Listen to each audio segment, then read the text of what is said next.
বাংলাদেশ জাতীয়তাবাদী দল বিএনপির প্রতিষ্ঠাতা মহান স্বাধীনতার ঘোষক শহীদ প্রেসিডেন্ট জিয়াউর রহমানের ৮৯তম জন্মবার্ষিকী উদযাপন উপলক্ষে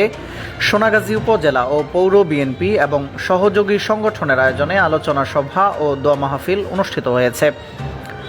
১৯ জানুয়ারি রবিবার বিকেলে সোনাগাজী পৌরসভা অডিটোরিয়ামে আয়োজিত আলোচনা সভা ও দোয়া মাহফিলে উপজেলা বিএনপির সদস্য সচিব সৈয়দ আলম ভূঁইয়ার সভাপতিত্বে উপস্থিত ছিলেন জেলা কৃষক দলের সাধারণ সম্পাদক শামসুদ্দিন খোকন।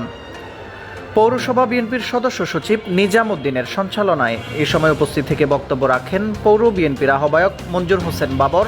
উপজেলা বিএনপির সাবেক সাংগঠনিক সম্পাদক আবুল কালাম আজাদ, উপজেলা যুবদলের আহ্বায়ক খুরশিদ আলম ভূঁইয়া,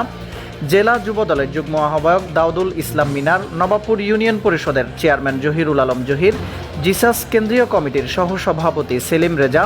জেলা যুবদলের যুগ্ম আহ্বায়ক সিরাজুল হক BA, পৌর যুবদলের আহ্বায়ক মোহাম্মদ ইকবাল হোসেন, উপজেলা যুবদলের যুগ্ম আহ্বায়ক ইমাম হোসেন মিসকিন, নুরুল আফসার টিপু, উপজেলা স্বেচ্ছাসেবক দলের আহ্বায়ক আবু বকর সিদ্দিক মারুফ, পৌর ছাত্র দলের সদস্য সচিব রহমতুল্লাহ শাহিন, ছাত্রদল নেতা রফিকুল ইসলাম, নূর আলম রিয়াদ। এ সময় উপস্থিত ছিলেন পৌর বিএনপির সিনিয়র যুগ্ম আহ্বায়ক হাজি ইয়াসিন, উপজেলা বিএনপির সাবেক প্রচার সম্পাদক মিস্টার নাসির উদ্দিন, পৌর যুব দলের সদস্য সচিব রাসেল হামিদি, ছাত্র দলের সাবেক সাধারণ সম্পাদক আব্দুল হালিম, জেলা কৃষক দলের সাবেক সিনিয়র যুগ্ম সাধারণ সম্পাদক মাইন উদ্দিন, জেলা স্বেচ্ছাসেবক দলের সহ সাংস্কৃতিক বিষয়ক সম্পাদক রাসেল চাকলাদার, উপজেলা বিএনপি নেতা মোজাম্মেল হক মাসুদ, মহিউদ্দিন মহিন, নিজাম উদ্দিন, দাউদ হোসেন সমীর, আলাউদ্দিন, পৌর বিএনপি নেতা হানিফ মুক্তার, জাহাঙ্গীর আলম, মীর কাশেম হেলাল, রফিকুল ইসলাম, সাজল হক সোহেল, আব্দুল কাইয়ুম, আবু সুফিয়ান।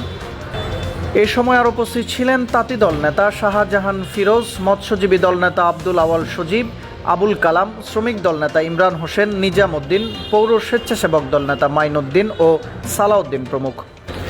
ব্যাপক উৎসাহ ও উদ্দীপনার মধ্য দিয়ে সভায় উপজেলার বিভিন্ন ইউনিটের বিএনপি, যুবদল, ছাত্রদল সহ সহযোগী সংগঠনের হাজারো নেতাকর্মীর উপস্থিতি আলোচনা সভা জনসমাবেশে রূপ নেয়। এ সময় শহীদ প্রেসিডেন্ট জিয়াউর রহমানের আত্মার মাগফিরাত কামনা করে দোয়া ও মুনাজাত পরিচালনা করেন শেখপাড়া জামে মসজিদের খতিব মাওলানা গিয়াসউদ্দিন।